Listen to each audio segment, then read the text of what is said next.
Take us back, when you first identified Dirk, probably the age of 16 or so, 17 in Germany, probably weighed about a buck 60, probably looked like Porzingis does now. What made him special in your eyes? Why did he jump out to you? Well, actually, we hosted the European team for the 1998 Nike Hoop Summit, and that was played in San Antonio. But Donnie Nelson, who I had hired right after I hired his father, arranged for the European team to come to Dallas and practice. And it was really a very creative thing to do because it gave us an opportunity to look at a lot of these young European players. Don Nelson had made I think a real effort into really understanding European basketball, really probably before most people in the NBA. Sharunas Marcelunas and all the stuff that Nelly did in his career. Mm-hmm. And so when Dirk came to the practice facility, Big Nelly and Little Nelly were there. I was not there. And they watched the first practice. And I'll never forget, I'm sitting in my home, and I get a call, and it's Big Nelly, and he says, "What are you doing?" I said, "Well, I'm here at the house." He said, "Get in your car, drive as fast as you can, and get down here." And from that moment, the Mavericks, under both Nellys, we made a decision that Dirk Nowitzki was going to be, a special player. And we did everything we could to try to keep him out of the game down in San Antonio because we didn't want anyone to know that this guy was that good. And the interesting thing about it is that night or the night after, I met Holger, his coach and mentor, for the first time. And I would say the under-over on Heineken's that Holger drank that night was 15, and I would probably go over. Wow, man. And Wow. we did our best to try to convince Holger that Dirk had a knee injury and he really shouldn't go down there and everything else. We couldn't get him out of the game. He goes down and scores 42 points. Oh, of course. And so it was really interesting. But from that moment, we had made a decision, and we did everything we could, literally, to hide this guy. Yeah, no, I got you. Everything. Gotcha. Frank, what was the fan reaction? Because it was BT and I were talking about this a little bit earlier in the show. The Dallas was going through some hard times at that point. What was the fan reaction to this guy that they definitely never saw? Because coverage is not like it is now. Like, we knew what Porzingis was when he was drafted by the Knicks because you could see it. There's social media and all these other things. What were the fans saying? Well, this would really surprise a lot of people outside of Dallas, but Dirk and Steve Nash, which we'll get into in a minute, because they really came as a tandem in 1998. They were both booed, pretty regularly the first year and a half.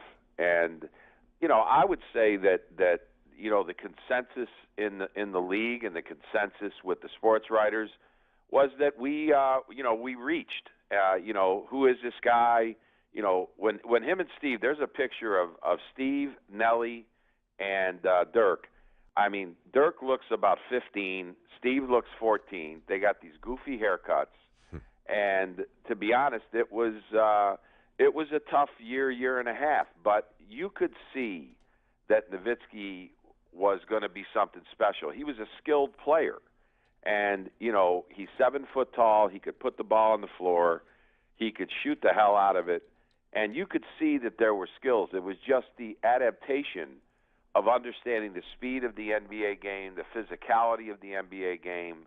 And it took him a while to adjust. But he was booed pretty regularly along with Steve the first year. I want to throw this by you. We're talking to Frank Zaccanelli, who obviously helped draft and scout and really identify Dirk Nowitzki, GM, former co-owner as well. The draft dynamic, take us to this night. So you guys actually take Robert Traylor, who for the most part was a complete non-entity in the NBA. He just wasn't very good at all. These trades are tricky. Did you draft him entirely with the knowledge that he was gone, or were you prepared to stick with him? How did the whole thing come about? No. Big Nelly engineered a deal with Milwaukee where we were able to move from 6 to 9. We felt like Nowitzki, no question, was still going to be on the board at 9. The only team Boston that we thought, that's right, yeah. and they were at 10.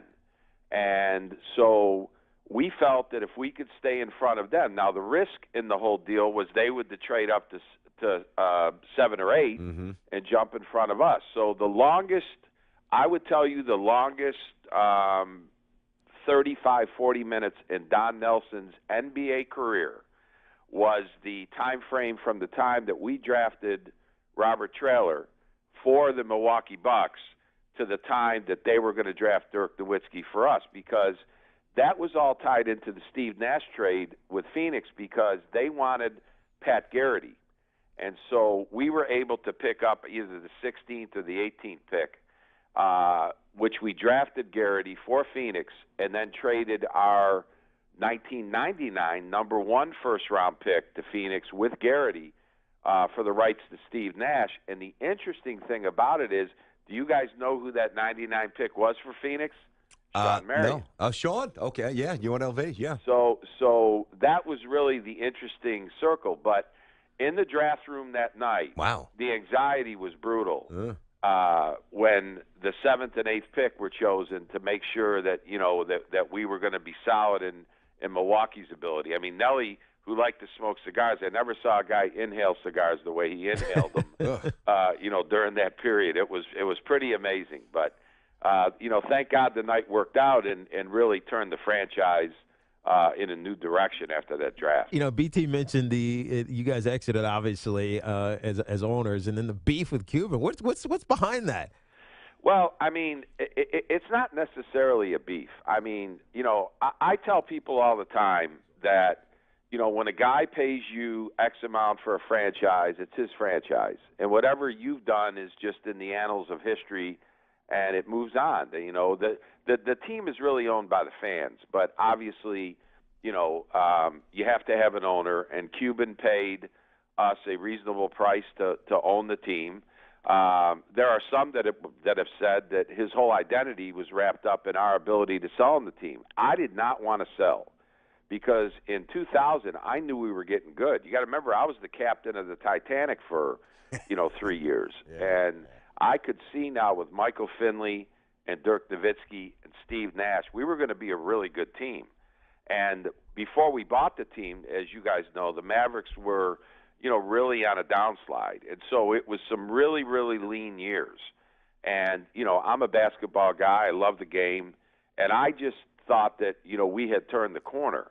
And I didn't want to sell the team. But Ross Jr., who was a great partner of mine and a great owner, Ross Perot Jr., basically just made a decision that he thought the time was right, and we sold the team to Cuban. And there have been some that said Cuban would just be another billionaire hanging out there that no one knew if it wasn't for our sale to him of the Mavericks.